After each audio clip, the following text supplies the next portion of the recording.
দেখো, আমরা আজকে যে জিনিসটা পড়াবো, আমি বরাবরই চেষ্টা করি, কথা বলবা না, বরাবরই চেষ্টা করি যে জিনিসটা আমি বুঝাইতে যাচ্ছি সেটা জানতে হলে কি দরকার সেটা আমি আগে বুঝাই নিই। হ্যাঁ, দেখো, মনে করো এটা হচ্ছে একটা রেখা বা রেখাংশ, তাই না? আর সরল রেখা হইলেও কোনো সমস্যা নাই। যদি আমি এখানে একটা বিন্দু নেই, ধরো পি নাম দিলাম, তাহলে এ বি হচ্ছে একটা নির্দিষ্ট রেখা আর পি হচ্ছে একটা নির্দিষ্ট বিন্দু, যারা একই সমতলে আছে, একই তলে আছে। ঠিক আছে? তাহলে এই বিন্দু আর এই রেখার মাঝে একটা দূরত্বও আছে না? এখন যদি কোনো বিন্দু থেকে কোনো রেখার দূরত্বের কথা বলে, তাহলে আমরা সব সময় বুঝবো যে ক্ষুদ্রতম দূরত্বের কথা বলছে, ক্ষুদ্রতম দূরত্ব। আর ক্ষুদ্রতম দূরত্ব হয় তখনই যখন বিন্দুটা থেকে রেখার উপরে লম্ব আঁকবো, ওই লম্বের দৈর্ঘ্য যা হবে তাই দূরত্ব। মানে আমি যা বলছি তোমরা কি তা বুঝছো? একটা বিন্দু থেকে একটা রেখার দূরত্ব, মনে করো যে এটাও তো করতে পারি আমরা, তাই না? এটাও কিন্তু এই বিন্দু থেকে এই রেখার দূরত্ব, এটা আরেকটা দূরত্ব, এটা আরেকটা দূরত্ব, এটা আরেকটা দূরত্ব। আবার তুমি এরকমও করতে পারো, এরকম। ঠিক আছে, এরকম অনেক দূরত্ব নিলাম। তুমি কি মনে করো যে পি বিন্দু থেকে এ বি রেখার উপরে আমি যতগুলো দূরত্ব নিয়েছি সবাই সমান? সবাই সমান না। এর মধ্যে ওর চাইতে ও ছোট, ও আরো ছোট, ও আরো ছোট, ও আরো ছোট। তাহলে কোনো বিন্দু থেকে কোনো রেখার দূরত্ব বলতে আমরা সবচাইতে কম দূরত্ব বুঝি, সর্বনিম্ন দূরত্বকে বুঝি, ক্ষুদ্রতম দূরত্বকে বুঝি। আর ক্ষুদ্রতম দূরত্ব কখন হবে? যদি আমরা লম্ব আঁকি। একমাত্র লম্বই আমাদেরকে ক্ষুদ্রতম দূরত্ব দিতে পারে, অন্য কেউ না, অন্য কোনো বিন্দু নয়। তাহলে তোমাকে যদি এটা নিয়ে কিন্তু একটা জ্যামিতিও আছে, বৃত্তের 25 নম্বর জ্যামিতি, এটা আমাদের খুব কাজে দিবে। তাহলে কোনো বিন্দু থেকে কোনো রেখার দূরত্ব মানে ওই বিন্দু থেকে রেখার উপরে লম্ব আঁকলে কি হবে? লম্বের যে দৈর্ঘ্যটুকু হবে ওইটাই দূরত্ব নির্দেশ করে। লম্বের দৈর্ঘ্য সবসময় মনে রাখতে হবে, লম্বের দৈর্ঘ্য কি হবে? ওই বিন্দু থেকে ওই নির্দিষ্ট রেখার দূরত্ব। বুঝা গেছে? আর ক্ষুদ্রতম দূরত্ব যদি প্রমাণ করতে পারো তাহলে লম্ব বলবা। ধরো পি বিন্দু থেকে এ বি এর উপরে তুমি অনেকগুলো বিন্দু নিলা, পি কিউ আর এস এরকম, তারপরে এম এন পি, মানে তুমি যত পারো নাও বিন্দুগুলো নিলা। ধরো এটা দিলাম সি। এই যে বিন্দুগুলোর মধ্যে পি বিন্দু থেকে এ বি এর উপরে যতগুলো দূরত্ব আমরা নিছি তার মধ্যে যেটা সবচেয়ে ছোট দূরত্ব, ক্ষুদ্রতম দূরত্ব, সেটাই হচ্ছে লম্ব। ওই বিন্দু থেকে রেখার উপরে লম্ব। লম্ব বলেই ক্ষুদ্রতম, লম্ব বলেই দূরত্বটা ক্ষুদ্রতম। তাহলে বিপরীত ধারণা যে কোনো বিন্দু থেকে কোনো রেখার দূরত্ব বলতে আমরা লম্ব দূরত্বকে বুঝি, আর লম্ব দূরত্ব হচ্ছে ওই বিন্দু থেকে ওই রেখার মধ্যকার সবচাইতে কম দূরত্বের রেখাংশ। ক্লিয়ার? আচ্ছা, এই ধারণাটুকু আমাদের থাকা দরকার, এই জন্য আমি এটা বললাম। এখন আসা যাক, অনেক গুরুত্বপূর্ণ একটা জিনিস আমরা শিখব। আর সব সময় সূত্র মুখস্থ না করে বুঝার চেষ্টা করব, নিজে থেকে বানানোর চেষ্টা করব। এক্স ও এক্স প্রাইম, ওয়াই ও ওয়াই প্রাইম।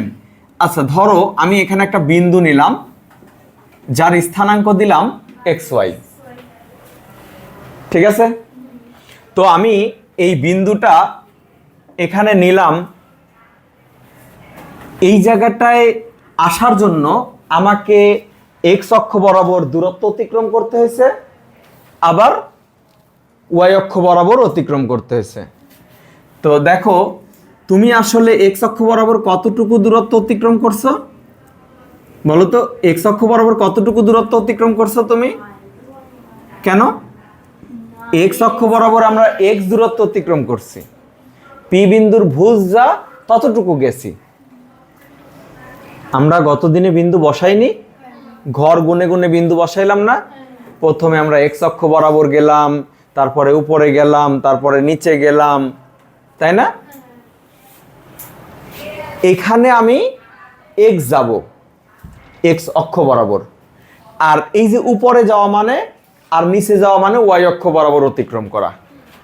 ঠিক আছে, তাহলে ওয়াই অক্ষ বরাবর কতটুকু গেছি? ওয়াই, ওয়াই অক্ষ বরাবর ওয়াই গেছি। আচ্ছা, এইখান থেকে এইটা কি লম্ব আঁকি নেই আমি?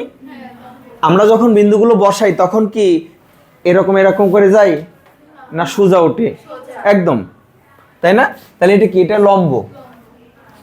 পি বিন্দু থেকে এক্স অক্ষের দূরত্ব, পি বিন্দু থেকে এক্স অক্ষের দূরত্ব কত দেখা যায় না? তাহলে এটা হচ্ছে সূত্র। পি বিন্দু থেকে, পি এক্স ওয়াই বিন্দু থেকে এক্স অক্ষের দূরত্ব, এক্স অক্ষের দূরত্ব কি? Modulus y. Modulus y. Modulus কেন দিলেন? কারণ আমরা জানি দূরত্ব ঋণাত্মক হয় না, কিন্তু বিন্দুর ভুজকোটি ঋণাত্মক হয়। এটা কি আসলে? ওয়াই কি? পি বিন্দুর কোটি, পি বিন্দুর কোটি। আমি কিন্তু এখানে চাইলে লিখতে পারতাম যে পি বিন্দুর কোটি, মডুলাস পি বিন্দুর কোটি। তাহলে কোন বিন্দু থেকে এক্স অক্ষের দূরত্ব ওই বিন্দুর কোটি, কোন বিন্দু থেকে এক্স অক্ষের দূরত্ব মানে ওই বিন্দুর কোটি। তাহলে আমি কার থেকে? পি থেকে নিছি। পি থেকে এক্স অক্ষের দূরত্ব এটুকুই আমরা লিখবো, কিন্তু তোমাদের মানে এক্সট্রা বুঝের জন্য আমি বললাম পি বিন্দুর কোটি, ওয়াই কে পি বিন্দুর কোটি। Clear? 2 number P x y. আচ্ছা, আমি এই বিন্দু থেকে ওয়াই অক্ষের উপর একটা লম্ব আঁকলাম, এই বিন্দু থেকে ওয়াই অক্ষের উপর একটা লম্ব আঁকলাম। বলো তো এইখান থেকে এইটুকু দূরত্ব কত? এক্স। তাহলে তুমি এখন লিখবা পি বিন্দু থেকে ওয়াই অক্ষের দূরত্ব, ওয়াই অক্ষের দূরত্ব। তাইলে কি হবে বলো তো? মডুলাস পি বিন্দুর ভুজ। মডুলাস কি হবে? পি বিন্দুর ভুজ, যাকে আমরা মডুলাস এক্স বলবো, তাই না? পি বিন্দুর ভুজ হচ্ছে এক্স। খুবই গুরুত্বপূর্ণ দুইটা সূত্র, ঠিক আছে? খুবই গুরুত্বপূর্ণ দুইটা সূত্র আমরা দেখলাম। এই সূত্র দিয়ে যে কোনো অঙ্ক দিলে তোমার পারতে হবে, এবং অঙ্কের ধরনগুলো কেমন হবে সেটাও আমরা ধীরে ধীরে আলোচনা করার চেষ্টা করব। ঠিক আছে, এইটুকু কনসেপ্ট আমাদের জানা থাকলো। ঠিক আছে, পরে আস্তে আস্তে আরও জানবো। এবার বইয়ের যে 10 নম্বর অঙ্ক, বইয়ের 10 নাম্বার, পি এক্স ওয়াই বিন্দু, বইটা কই? পি এক্স ওয়াই বিন্দু থেকে, পি এক্স ওয়াই বিন্দু থেকে ওয়াই অক্ষের দূরত্ব এবং Q32 বিন্দুর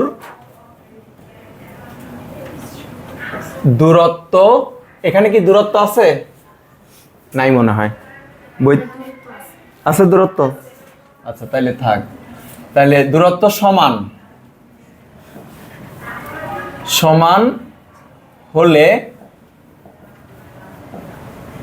প্রমাণ করো যে y square minus 4y minus 6x plus 13 is equal to 0।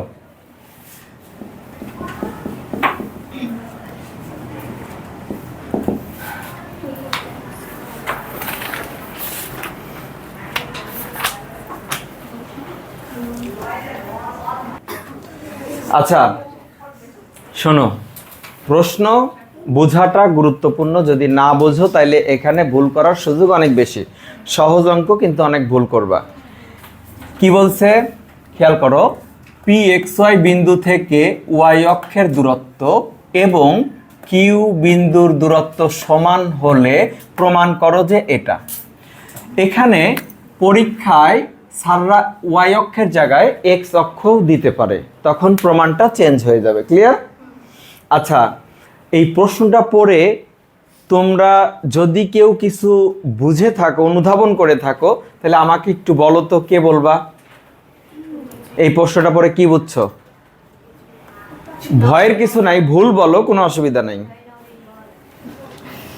প্রশ্ন না করি। আচ্ছা, এটা হচ্ছে এই যে টেকনিকটা আমি লিখছি, এটা হচ্ছে 10 নাম্বারের জন্য।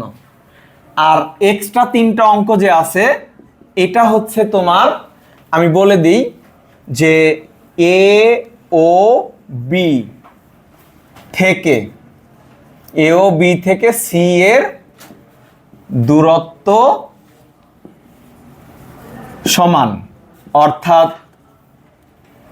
অর্থাৎ কি হবে, AC is equal two BC।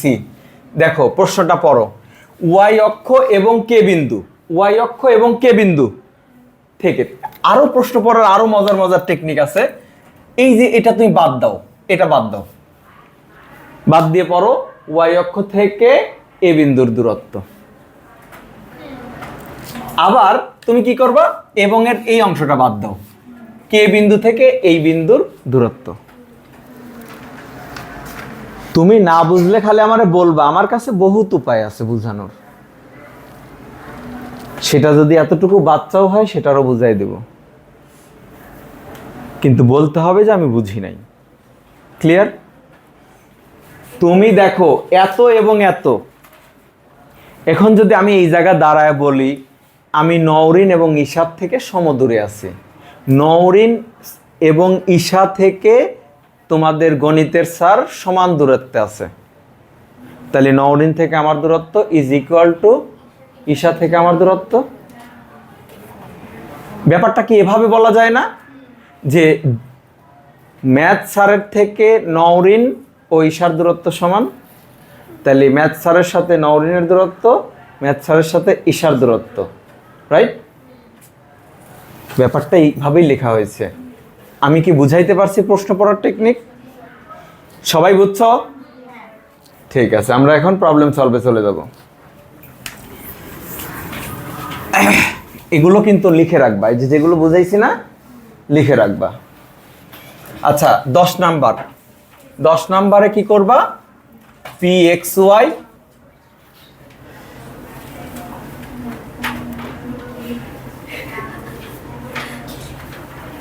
Y বিন্দু থেকে ওয়াই অক্ষের দূরত্ব, নাকি পি এক্স ওয়াই বিন্দু থেকে ওয়াই অক্ষের দূরত্ব মডুলাস কি হবে, এক্স, মডুলাস এক্স। ঠিক আছে? আবার পি এক্স ওয়াই বিন্দু থেকে কিউ 3 2 বিন্দুর দূরত্ব root over x minus 3 whole square plus y minus 2 whole square. একক, এখানেও একক লিখে দাও, একক। দূরত্ব বের করে অবশ্যই একক দিয়ে দিবা। প্রশ্ন মতে এই দূরত্ব আর এই দূরত্ব কি সমান না?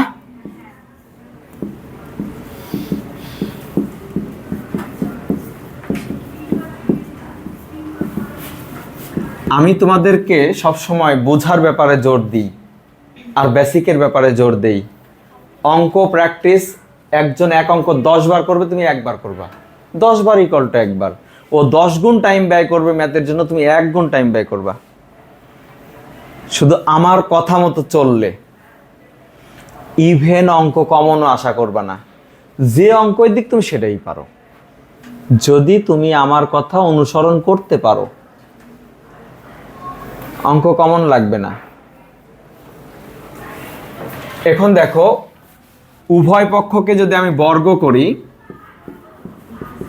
তাহলে বাম পাশের রুট থাকবে না, আর এই পাশে এক্স স্কোয়ার হয়ে যাবে। তোমাদের মনে থাকার কথা আমি মনে হয় বলেছিলাম, তাই না?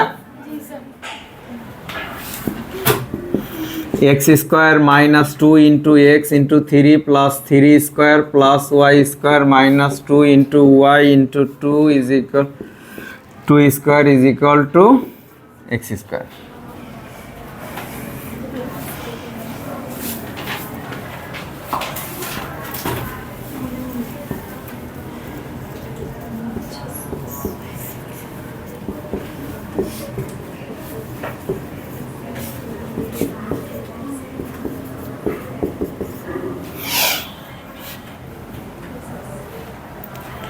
সত্য বললে অনেক সময় মানুষের মন খারাপ হয়, ঠিক আছে? সত্য সত্যই মেনে নেওয়ার মানসিকতা থাকতে হবে, ঠিক আছে? দেখো 4y প্লাস 4, এই যে এটা কাটা যাবে, তাহলে কি হবে? y square minus 4y minus 6x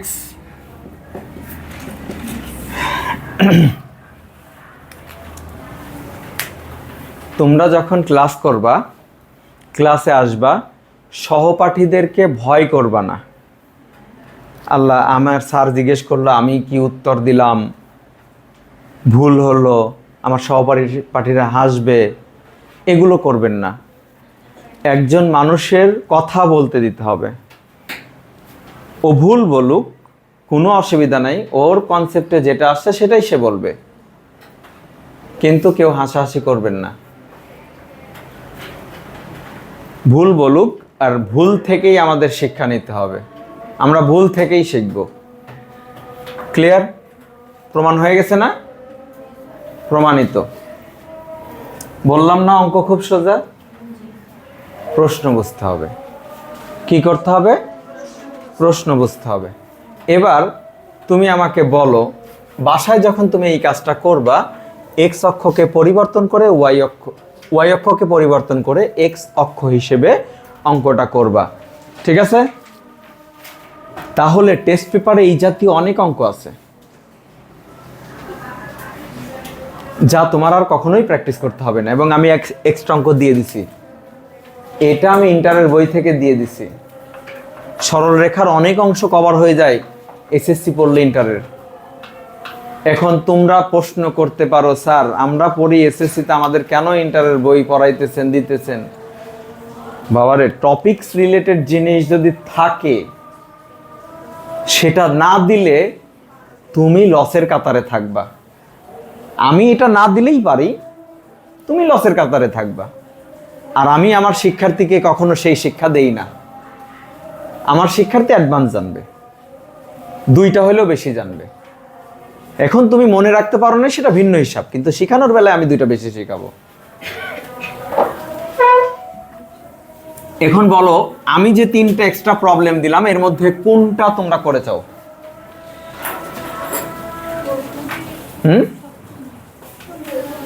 বলো কোনটা করে দেব? 1 2 3 খালি বলবা মুখ দিয়া। হ্যাঁ, 1 3 করব? আচ্ছা, 3 নাম্বার। এবার আসো, এই বললাম হচ্ছে এটা কি?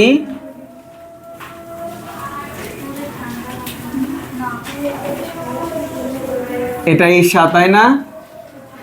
নৌরিন। আচ্ছা, যাই হোক, বানান টানান ভুল হলে মাফ করে দিও। এটা ঈশা ও নৌরিন থেকে এম টিচার নাকি এম সিটার? ঠিক আছে, এমটি। তাহলে দেখো ঈশা নওরিন থেকে এমটির দূরত্ব সমান, তার মানে কি ঈশা থেকে এমটির দূরত্ব নওরিন থেকে এমটির দূরত্ব। তুমি খুব ভালো মতো বুঝবা, তুমি এটা বাদ দাও।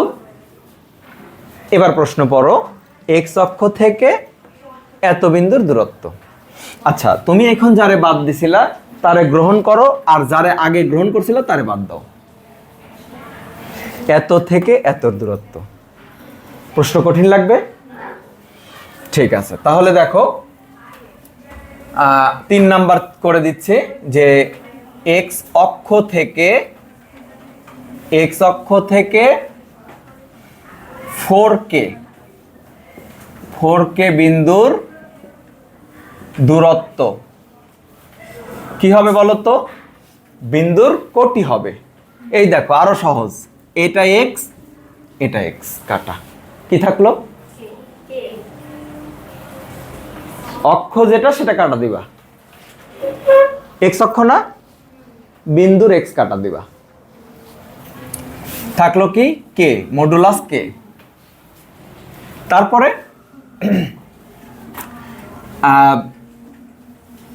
মাইনাস, আবার লেখো, আবার মাইনাস কত, মাইনাস কত 5 আর মাইনাস 7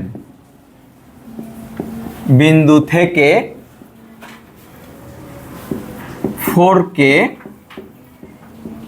বিন্দুর দূরত্ব। আমার ওই জায়গায় জায়গা নেই, আমি নিচে লিখে নিচ্ছি।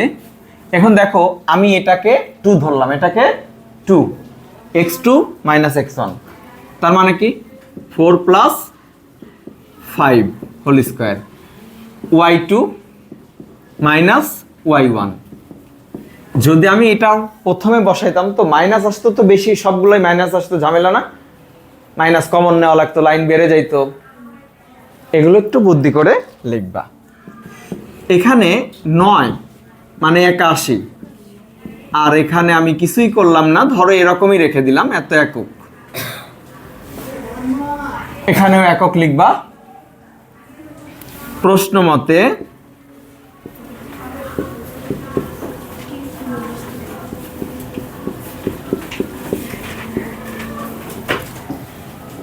এটার মান কত, মডুলাস কে। আমার কি বর্গ করা লাগবে না? বর্গ করতে হবে। তাহলে এখানে যথার্থত অবশ্যই বলতে হবে উভয় পক্ষকে বর্গ করে, উভয় পক্ষকে বর্গ করে।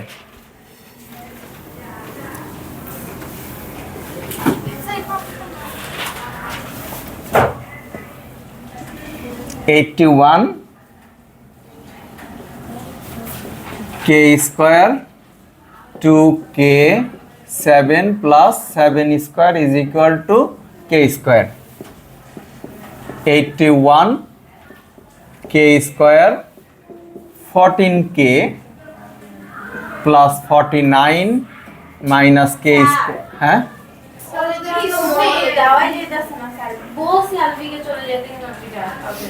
ক্লাসটা শেষ করি। হ্যাঁ,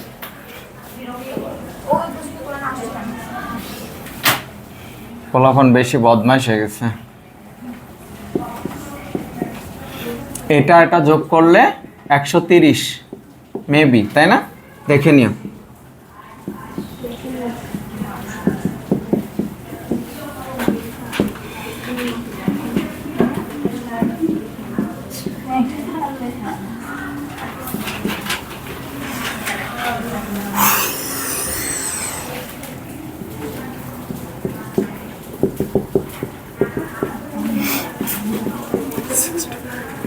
(65/7) তাহলে বাকি অঙ্কগুলা তোমরা করতে পারবা।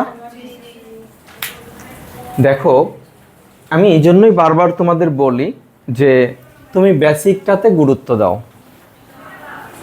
তোমাকে কেন একটা অঙ্কের মেথড দেখাবো আর তোমার যদি এরকম 1000টা প্রবলেম দেয় তোমার পারা লাগবে না। স্থানাঙ্ক জ্যামিতিতে আমরা দশমিক রাখবো না সাধারণত, যখন কোনো কিছুর মান বের করব, কে, পি, তাই না, এগুলো ভগ্নাংশেই থাকবে। বুঝা গেছে? তো শোনো, এই জন্যই কেউ কম পরিশ্রম করে বেশি অর্থ উপার্জন করে, আবার কেউ বেশি পরিশ্রম করে কম অর্থ উপার্জন করে। এটাই হচ্ছে টেকনিক। তো তুমি কম পড়ে বেশি নম্বর পেতে পারো যদি আমার কথা শোনো। আমি আমার ক্যারিয়ারে, আমি আর পড়ানোর লাইফে আমি অনেক এক্সপেরিমেন্ট, অনেক কিছু করছি। ঠিক আছে? অঙ্ক মনে রাখার বেস্ট ওয়ে কোনটা? ঠিক আছে, বলতে পারো যে 15 বছরের এক্সপেরিয়েন্স আছে আমার, কিভাবে অঙ্ক মনে রাখা যায়।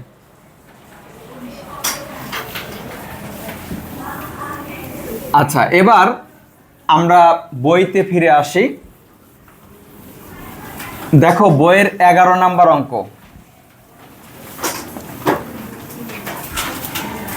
বইয়ের 11 নাম্বার অঙ্কে কি বলা আছে? বলছে এবিসি ত্রিভুজের শীর্ষবিন্দুগুলি এ এত, বি এত, সি এত। ঠিক আছে, এডি মধ্যমার মান কত? এডি মধ্যমার মান কত? তাহলে তুমি লিখে ফেল। আচ্ছা, একটা জিনিস তোমাদেরকে একটু বুঝাইতে হবে, 1 মিনিট লাগবে। A X one Y one, B X two Y two. মনে করো এটা একটা রেখাংশ, এটা এ আর এটা বি, আর আমি একটা বিন্দু নিলাম সি। এই সি বিন্দুটা এ বিকে সমান 2 ভাগে বিভক্ত করছে। ঠিক আছে, আমি বলছি যে সি বিন্দুটা এ বিকে সমান 2 ভাগে বিভক্ত করছে। তার মানে কি? সি মধ্যবিন্দু। কার মধ্যবিন্দু? এ বি রেখাংশের মধ্যবিন্দু। তাহলে তুমি যদি লেখো সি বিন্দুটি এ বি রেখাংশের মধ্যবিন্দু। ঠিক আছে, রেখাংশের মধ্যবিন্দু। তাহলে আমি যদি এখন লিখি যে সি বিন্দুর স্থানাঙ্ক, তার মানে কি? সি বিন্দুর স্থানাঙ্ক মানে কি? এ বি রেখাংশের মধ্যবিন্দুর স্থানাঙ্ক। সি মানে কি? এ বি এর মধ্যবিন্দু। সি কে এখানে, ওর পরিচয়টা কি? এ বি এর মধ্যবিন্দু। তাহলে সি বিন্দুর স্থানাঙ্ক বের করা মানে একটা রেখাংশের মধ্যবিন্দুর স্থানাঙ্ক বের করা। সূত্র কি? ভুজদ্বয়ের যোগফল বাই 2, কোটিদ্বয়ের যোগফল বাই 2, তাই না? এই যে আজকে এটা করার পরে তুমি বাসা থেকে এমসিকিউ পড়ে ফেলবা। তোমার যে গাইডটা আছে 11.1 জন্য যত এমসিকিউ আছে পড়ে ফেলবা, আর প্রবলেম নিয়ে ডিসকাস করবা আমার সাথে। তুমি প্রবলেম নিয়ে আসবে, আমি বুঝাই দেব। ঠিক আছে? তাহলে এটা কি? মধ্যবিন্দু নির্ণয়ের সূত্র। এটা কি? মধ্যবিন্দুর স্থানাঙ্ক নির্ণয়ের সূত্র। ঠিক আছে? আচ্ছা, এবার 11 নম্বর অঙ্ক লেখো। যে দেওয়া আছে ত্রিভুজ এবিসি এর শীর্ষত্রয়। এ কত বলো তো একটু আমারে, বিন্দুটা বলো। হ্যাঁ, 2 - 1, বি -4 2, এবং সি কত? 2 5। এই হচ্ছে বিন্দু। আচ্ছা, এখন আমি বলি একটা চিত্র দিয়ে দাও। ঠিক আছে,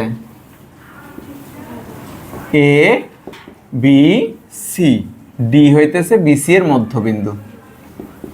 ঠিক আছে? আচ্ছা, যেহেতু এডি কি বলতো? যেহেতু এডি ত্রিভুজ এবিসি এর মধ্যমা, এডি ত্রিভুজ এবিসি এর মধ্যমা, তাহলে ডি কে? ভেরি গুড, ডি বিসি এর মধ্যবিন্দু। সুতরাং ডি বিন্দুটি বিসি এর মধ্যবিন্দু। তাই না? মজা না? সহজ। তাহলে বিসি বিন্দুর স্থানাঙ্ক দিয়ে ডি এর বিন্দু পাওয়া যাবে, তাই না? সুতরাং ডি বিন্দুর স্থানাঙ্ক,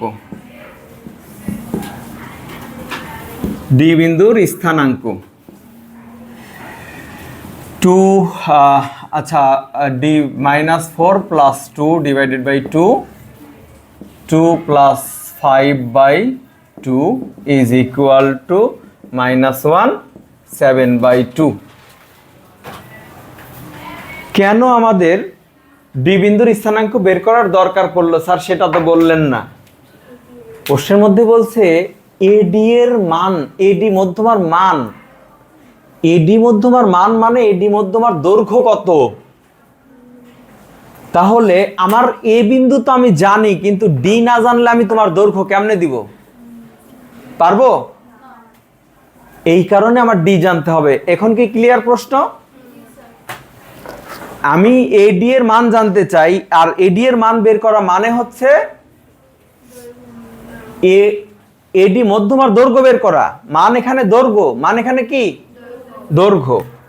তাইলে সুতরাং এডি মধ্যমার দৈর্ঘ্য, এডি মধ্যমার দৈর্ঘ্য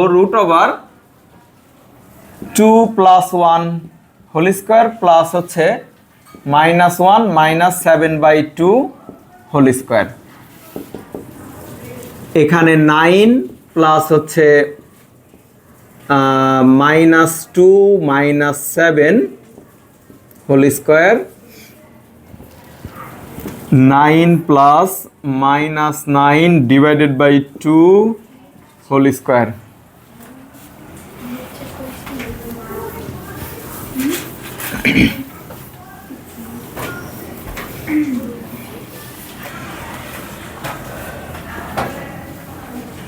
নাইন প্লাস 81/4, 36 প্লাস 81,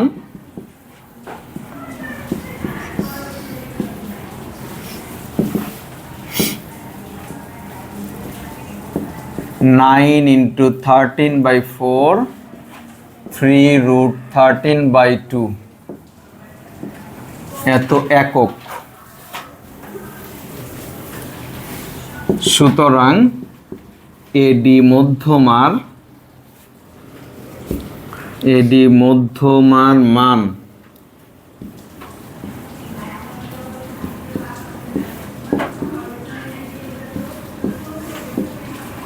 এত একক। ক্লিয়ার?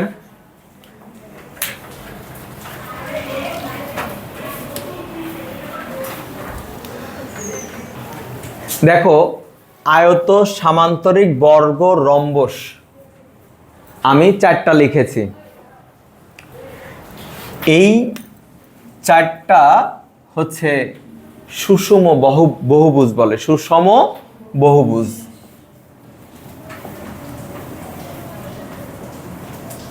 এটা হচ্ছে সুষম বহুভুজ, কারণ এদের প্রত্যেকেরই সূত্র ব্যবহার করে ক্ষেত্রফল নির্ণয় করা যায়। যাদেরকে সূত্র ব্যবহার করে ক্ষেত্রফল নির্ণয় করা যায় তাদেরকে বলে নিয়মিত আকৃতি, নিয়মিত আকৃতি বা সুষম। আর যাদের ক্ষেত্রফল নির্ণয় করার জন্য ওই চিত্রটাকে বিভিন্ন অংশে অংশে ভাগ করে করে আলাদা আলাদা ভাগের কি বের করতে হয়, ক্ষেত্রফল বের করতে হয়, ওইগুলো হচ্ছে অনিয়মিত আকৃতি। ঠিক আছে? আচ্ছা, যাক, ওটা আমার পড়ানোর বিষয় না। এখন দেখো, এই যে 4টা জিনিসের ক্ষেত্রে লিখছি, কর্ণদ্বয় একজন আরেকজনরে সমদ্বিখণ্ডিত করে, তাই না? তাহলে ওর ওর ওর এই 3টার কর্ণদ্বয়, হ্যাঁ, তুমি লিখবা সামান্তরিক, আয়ত, বর্গ, এদের কর্ণদ্বয় পরস্পরকে সমদ্বিখণ্ডিত করে। ঠিক আছে? তাহলে আয়তের ক্ষেত্রে আয়ত, সামান্তরিকের ক্ষেত্রে সামান্তরিক, বর্গের ক্ষেত্রে বর্গ। ঠিক আছে? কর্ণদ্বয় পরস্পরকে সমদ্বিখণ্ডিত করে। জাস্ট এখানে কি বসাই দিবা, কি বসাইবা বলো তো? এখানে ড্যাশ দিয়ে দিলাম, ড্যাশ। আয়ত বসাইবা, সামান্তরিক বসাইবা, বর্গ বসাইবা। ঠিক আছে? এই ড্যাশের জায়গায় কি বসাইবা? আর এটার বেলায় ব্যাপারটা হচ্ছে কর্ণদ্বয় পরস্পরকে সমকোণে সমদ্বিখণ্ডিত করে। এটার ক্ষেত্রে কি হবে? সমকোণে সমদ্বিখণ্ডিত করে। এটা আমাদের সবারই জানা। ঠিক আছে? তাহলে এটার ব্যাপারে কি, সমকোণে সমদ্বিখণ্ডিত করে। আচ্ছা, তোমাদেরকে আমি একটা জিনিস যদি উদাহরণ দিয়ে বোঝাই তাহলে তোমরা মনে হয় বুঝতে পারবে। এ বি সি ডি, ঠিক আছে? আমি এই এসি কর্ণ নিলাম আর বিডি কর্ণ নিলাম, আর আমি তোমাদের বলে দিলাম এ বি সি ডি হচ্ছে আয়ত, ঠিক আছে?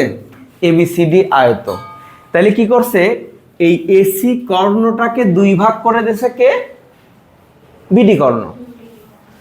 আর বিডি কর্ণটাকে দুই ভাগ করে দিয়েছে কে? এসি কর্ণ। এখন এসি যে বিন্দুতে বিভাজন হয়েছে, বিডিও ওই বিন্দুতে বিভাজন হয়েছে। কিভাবে বিভাজন হয়েছে? সমান দুই ভাগে। কিভাবে? সমান দুই ভাগে বিভক্ত হয়েছে। তার মানে অঙ্কের রহস্য হচ্ছে এটা যে এসি কর্ণের মধ্যবিন্দু নির্ণয় করবা, ঠিক আছে? বিডি কর্ণের মধ্যবিন্দু নির্ণয় করবা, ঠিক আছে? বলো তো, এসি কর্ণের মধ্যবিন্দু আর বিডি কর্ণের মধ্যবিন্দু কি আলাদা? একই। তাহলে তুমি লিখবা ড্যাশ, মানে এখানে আয়ত, বর্গ, সামান্তরিক, রম্বস। ড্যাশের জায়গায় কি হবে? আচ্ছা, এখানে লিখি বলে এসি ও বিডি কর্ণের মধ্য বিন্দু অভিন্ন বা একই।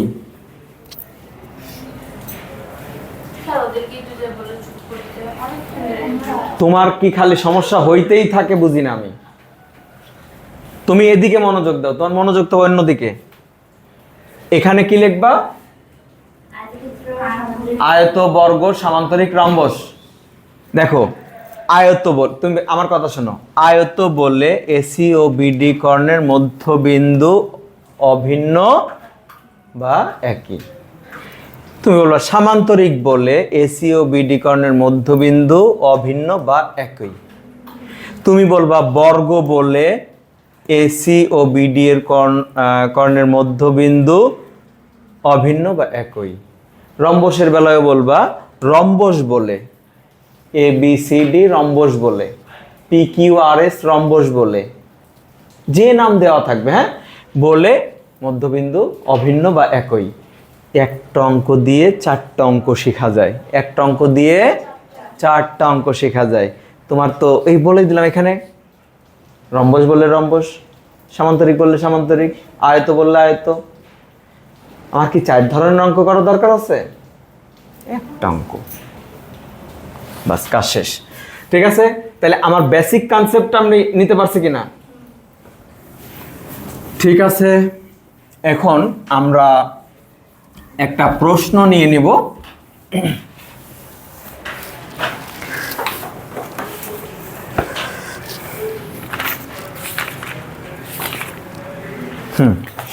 প্রশ্নটা আমরা নিয়ে নিচ্ছি, তোমরা সবাই প্রশ্নটা নিয়ে নাও। A25, A25, B হচ্ছে 59 এবং D 68 বিন্দু তিনটি ABCD রম্বসের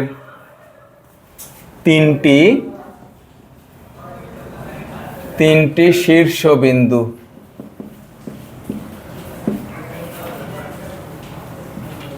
সি বিন্দুর স্থানাঙ্ক নির্ণয় করো। সি না দিয়ে যদি ডি দিত, আবার এরকম মনোযোগ দিয়ে কথা শুনবা।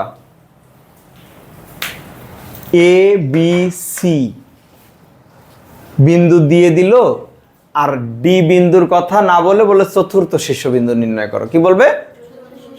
চতুর্থ বলুক, তৃতীয় বলুক, যা বলুক তুমি সেটাই লিখবা। এখানে সি লিখছে, আমরা সি লিখবো। এখানে তৃতীয় লিখলে আমরা তৃতীয় লিখবো। এখানে যদি চতুর্থ লেখে আমরা চতুর্থ লিখবো। যেটা দেওয়া নাই সেটাই চতুর্থ, যেটা দেওয়া নাই সেটাই তৃতীয়। ক্লিয়ার? তো এটার সমাধান যখন আমরা করব তখন তুমি লিখবা যে দেওয়া আছে এ বি সি ডি রম্বসের তিনটি শীর্ষবিন্দু, তিনটি শীর্ষবিন্দু কত? এ 25, বি 59 এবং ডি হচ্ছে 68, তাই না? ধরি সি বিন্দুর স্থানাঙ্ক, আমি আলফা বিটা ধরতে বেশি স্বাচ্ছন্দ্য বোধ করি।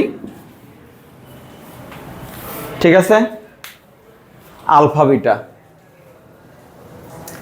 বলেন তো এখন এটা নির্ণয় করার জন্য কি করতে হবে? এসি কর্ণের মধ্যবিন্দু আর বিডি কর্ণের মধ্যবিন্দু। ঠিক আছে? একটা চিত্র আঁকবা।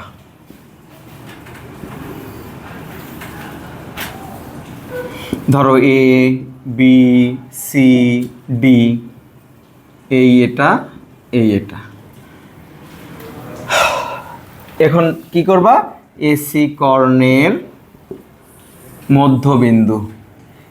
একটা জিনিস জানা মানে অনেক কিছু শেখায়। এসি কর্ণের মধ্যবিন্দু আলফা প্লাস হচ্ছে 2/2। মধ্যবিন্দুর স্থানাঙ্ক সূত্র মনে আছে তো? বিটা প্লাস কত? 5/2। এটা কার মধ্যবিন্দু? তাহলে বিডি কর্ণের মধ্যবিন্দু। বিডি কর্ণের মধ্যবিন্দু, বিডি কর্ণের মধ্যবিন্দু কি হবে? দেখো বিডি কর্ণের মধ্যবিন্দু 5 + 6/2 আর একটা আছে 9 + 8/2। তাইলে এখানে বাদ দিয়ে আমরা যেটা লিখতে পারি 11/2 আর হচ্ছে 17/2। ঠিক আছে? 11/2 আর 17/2। এখন বলো তো এসি কর্ণের মধ্যবিন্দু যেইটা বিডি কর্ণের মধ্যবিন্দু ওইটাই না? তাহলে দেখো এই একটা অঙ্ক শিখলে তুমি 4টা অঙ্ক পারবা। আয়ত, বর্গ, সামান্তরিক, রম্বস। এই জন্য আমি 4টা অঙ্ক করাবো না, একটা অঙ্ক করাবো। আর মানে দেখো তুমি অল্প করে অনেক কিছুর ধারণা পাইতেছ। অঙ্ক কি কঠিন? বলো। এখন তুমি কি বলবা? A B C D rhombus বলে আমরা লিখছিলাম না? রম্বস এই যে বলে, তাহলে এইটুকু হচ্ছে ড্যাশ দিছিলাম। রম্বস বলে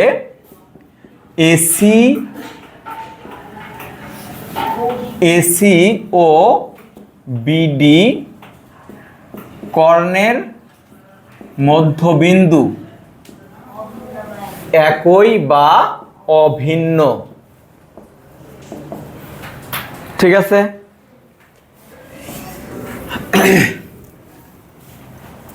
সুতরাং বা অর্থাৎ এইটা আলফা প্লাস 2/2 বিটা প্লাস 5/2 সমান 11/2 17/2। ঠিক আছে?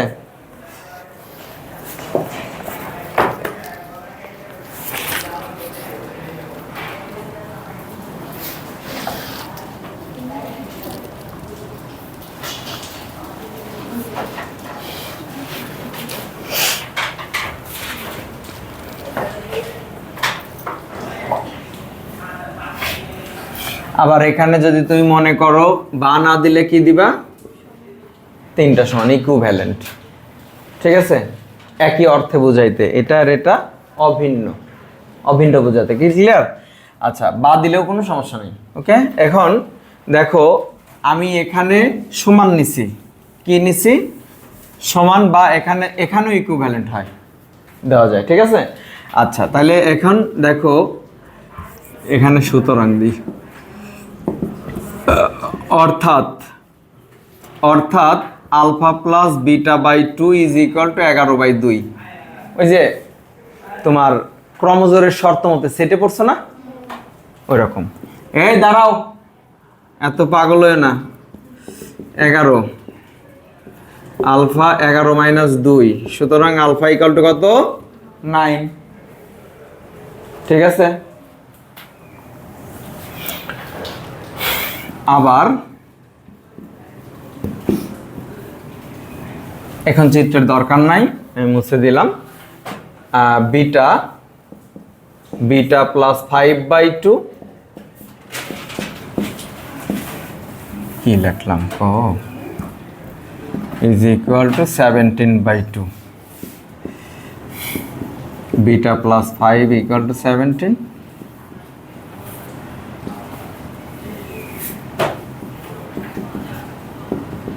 বিটা ইজ ইকুয়াল টু কত?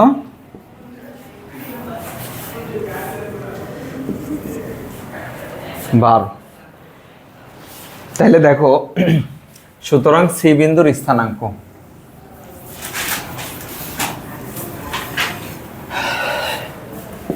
সুতরাং সি বিন্দুর স্থানাঙ্ক 9, 12। তাহলে পারা যাবে। আমি তোমাদের একটা ছবি তুলে দিয়ে দেব গ্রুপে, ঠিক আছে? ওইখানে এই জাতীয় অঙ্ক আছে, করে নিবা। একটা অঙ্ক আছে, দেখবো যে ওই অঙ্কটা তোমরা পারো কিনা, এটা আমি একটু দেখতে চাই। যেগুলো করাইছি সেগুলো তো করবাই, এখন আমি এক্সট্রা অঙ্ক দিয়ে দিতেছি।